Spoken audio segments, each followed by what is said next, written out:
अष्टावक्र गीता उपदेश संख्या 59। तू असंग है, क्रिया रहित है, स्वयं प्रकाश है और निर्दोष है, तेरा बंधन यही है। तू आत्मज्ञान हेतु समाधि का अनुष्ठान करता है। अष्टावक्र जी आत्मज्ञान हेतु समाधि के अनुष्ठान को भी बंधन बताते हुए जनक को कहते हैं कि तू आत्मा ही है, शरीर मन आदि नहीं है।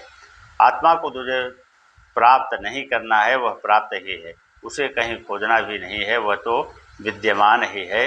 फिर इस समाधि का अनुष्ठान किस लिए कर रहा है?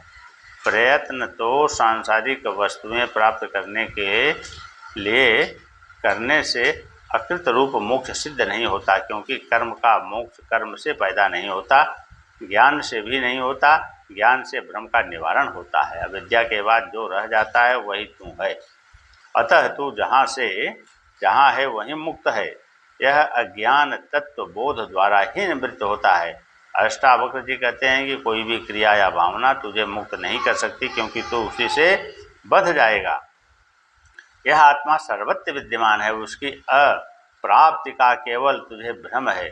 ब्रह्म की प्राप्ति अप्राप्त वस्तु की प्राप्ति नहीं है, नित्य प्राप्त वस्तु की अप्राप्ति के भ्रम की निवृत्त रूप है। इसके लिए उपासना ध्यान समाधि कुछ नहीं चाहिए। औषधि केवल रोग निवारण के लिए होती है, स्वास्थ्य तो उपलब्ध है ही। रोग निवारण के बाद साधना भी त्याज्य होते हैं। क्रिया शरीर से होती है, वह उपासना मन से। योग चित्त की चंचलता दूर करता है, इससे साध्य स्थित बनती है, उपलब्धि नहीं होती। अतः तू जो समाधि का अनुष्ठान कर रहा है, प्रयत्न कर रहा है, वही तेरा बंधन है। इसे भी छोड़ दे, क्योंकि इस प्रयत्न के पीछे तेरी मोक्ष प्राप्ति की वासना जुड़ी है। जब वह वासना है, मोक्ष नहीं है। यह वासना ही तो बंधन है, चाहे संसार की हो या मोक्ष की, कोई अंतर नहीं है। तू तो असंग क्रिया रहित स्वयं प्रकाशवान एवं निर्दोष, यही पर्याप्त है। तू पापी नहीं है। वे सभी दोष सभी पाप भूल से अज्ञान से तेरे शरीर व मन के किए होंगे। तू मन व शरीर से भिन्न साक्षी है, फिर तेरे में दोष कैसे लग सकता है? तू स्वभाव से ही निर्दोष है। आत्मा कर्म करती है नहीं, वह न पापी है, न पुण्यात्मा है, न साधु है, न असाधु। जिस शरीर व मन ने कर्म किए वे जा चुके, तू दृष्टा मात्र है, दृष्टा को कभी पाप छूता भी नहीं है। यह संसार तुझ में व्याप्त है, तुझे में पिरोया है, यथार्थ में तू चैतन्य स्वरूप है। अतः क्षुद्र चित्त को मत प्राप्त हो। अष्टावक्र जी इस सूत्र में आत्मा का स्वरूप दिखाते हुए संसार से उसका संबंध स्थापित करते हुए राजा जनक को कहते हैं कि तू स्वयं आत्मा है, ब्रह्म है, और यह जगत तेरी अव्यक्ति मात्र है।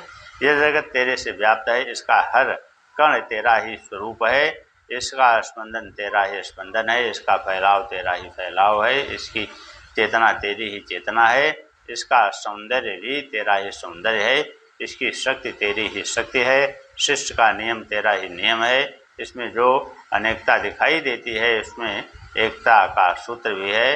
अनेकता का अर्थ भिन्नता नहीं है, क्योंकि यह सृष्टि उस ब्रह्म से भिन्न नहीं है। यही चैतन्य ब्रह्म इसके विभिन्न अवयवों को माला की भांति एक सूत्र में पिरोए हुए है। इस सृष्टि में विभिन्नताओं के बावजूद एक सी सामंजस्यपूर्ण स्थिति है, जो इसका एक रस नियम है, जिससे इसमें एक तादात्म्य दिखाई देता है। वह तेरे ही चैतन्य स्वरूप के कारण है, जिससे यह सृष्टि है। तू भी उसी में है। जैसे यह सृष्टि उससे भिन्न नहीं है, तू भी वही शुद्ध चैतन्य स्वरूप है। अतः तू अपने को शरीरात समझकर शुद्ध चित्त की मत प्राप्त हो, अर्थात समस्त पदार्थों का केंद्रीय तत्व आत्मा ही है। एवं आत्मा भिन्न भिन्न नहीं है, अपितु एक ही है, जो सब में व्याप्त है। इसलिए सब में एक सूत्रता है। आत्मा को भिन्न भिन्न मानना तो अज्ञान है ही, लेकिन अपने को शरीर मानना घोर अज्ञान है, मूढ़ता है। ऐसे मूढ़ अपने को क्षुद्र चित्तहीन अनुभव करते हैं। आत्मज्ञानी अपने को ही नहीं समझता।